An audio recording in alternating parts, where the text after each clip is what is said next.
करोड़ घरों को 300 यूनिट मिलेगी मुफ्त बिजली, पीएम मोदी ने की घोषणा। सौर ऊर्जा और सतत प्रगति को बढ़ावा देने के लिए केंद्र सरकार जल्द ही पीएम सूर्य घर मुफ्त बिजली योजना शुरू कर रही है। इस योजना का लक्ष्य 300 यूनिट तक मुफ्त बिजली प्रदान करके 1 करोड़ घरों को रोशन करना है। मंगलवार को प्रधानमंत्री नरेंद्र मोदी ने घोषणा करते हुए कहा कि इस परियोजना में 75,000 करोड़ रुपए से अधिक का निवेश होगा। अबू धाबी में होगा एहलान मोदी कार्यक्रम, 65,000 से अधिक लोगों ने कराया रजिस्ट्रेशन, प्रवासी भारतीयों में दिखी गर्मजोशी।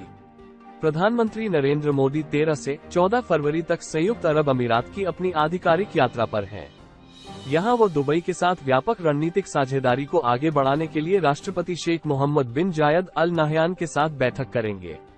इसके अलावा पीएम मोदी अबू धाबी में एक सामुदायिक कार्यक्रम में भारतीय समुदाय को भी संबोधित करेंगे। देश को विकसित बनाने में महिलाओं की अहम भूमिका, SVNIT के दीक्षांत समारोह में बोली राष्ट्रपति मुर्मू। राष्ट्रपति द्रौपदी मुर्मू ने कहा कि देश को विकसित और शिक्षित बनाने में नारी शक्ति की भूमिका बहुत ही महत्वपूर्ण है।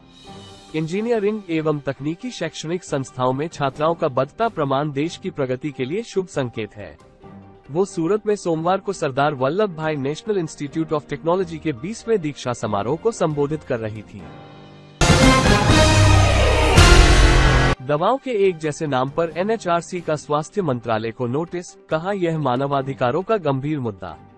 राष्ट्रीय मानवाधिकार आयोग NHRC ने मीडिया में छपे एक आलेख पर स्वतः संज्ञान लेकर केंद्रीय स्वास्थ्य मंत्रालय व भारत के औषधि महानियंत्रक DCGI को नोटिस जारी किए हैं। लेख में आरोप लगाया गया है कि बड़ी संख्या में ऐसी दवाएं हैं जिनके नाम लिखने या बोलने में एक जैसे हैं, पर उनका इस्तेमाल अलग बीमारियों के इलाज में किया जाता है। संकट में फंसे ईरानी जहाज की भारतीय नौसेना ने की मदद, तटरक्षकों ने समुद्र में फंसे जहाज से 11 लोग बचाए। अरब सागर में दुकम के पूर्व में संकट में फंसे ईरानी जहाज की भारतीय नौसेना ने मदद की।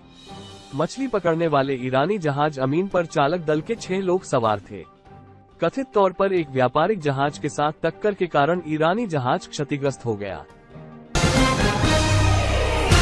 मोदी मतलब दुनिया भर में भारत के लोगों के जीवन की गारंटी, भाजपा कांग्रेस ने एक सुर में पूर्व नौसैनिकों की वतन वापसी का किया स्वागत।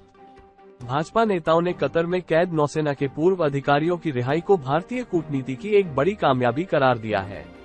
साथ ही इसका श्रेय प्रधानमंत्री नरेंद्र मोदी को दिया। भाजपा की प्रवक्ता शाजिया इल्मी ने कहा है कि एक समय ऐसा लग रहा था कि इन नागरिकों को वहां से निकालना मुश्किल है, लेकिन अंततः इसमें कामयाबी हासिल हुई है। चुनाव आयुक्त की नियुक्ति पर आए नए कानून पर रोक लगाने से सुप्रीम कोर्ट का इनकार, नोटिस जारी। सुप्रीम कोर्ट ने मंगलवार को नए कानून पर रोक लगाने से इनकार कर दिया। इस कानून में मुख्य चुनाव आयुक्त और चुनाव आयुक्तों की नियुक्ति एक पैनल द्वारा करने का प्रावधान है, जिसमें भारत के मुख्य न्यायाधीश शामिल नहीं हैं। जल्द अमेरिका में शुरू होगी online payment service UPI, NPCI linking के लिए कर रहा बातचीत। अब देश के बाहर भी हम UPI पेमेंट कर सकते हैं। ऑनलाइन पेमेंट के लिए NPCI कई देशों से बातचीत कर रहा है। रिपोर्ट के अनुसार NPCI US के बैंकों के साथ रियल टाइम पेमेंट के लिए बातचीत कर रहा है। उम्मीद की जा रही है कि जल्द ही US में भी UPI के जरिए पेमेंट किया जा सकता है।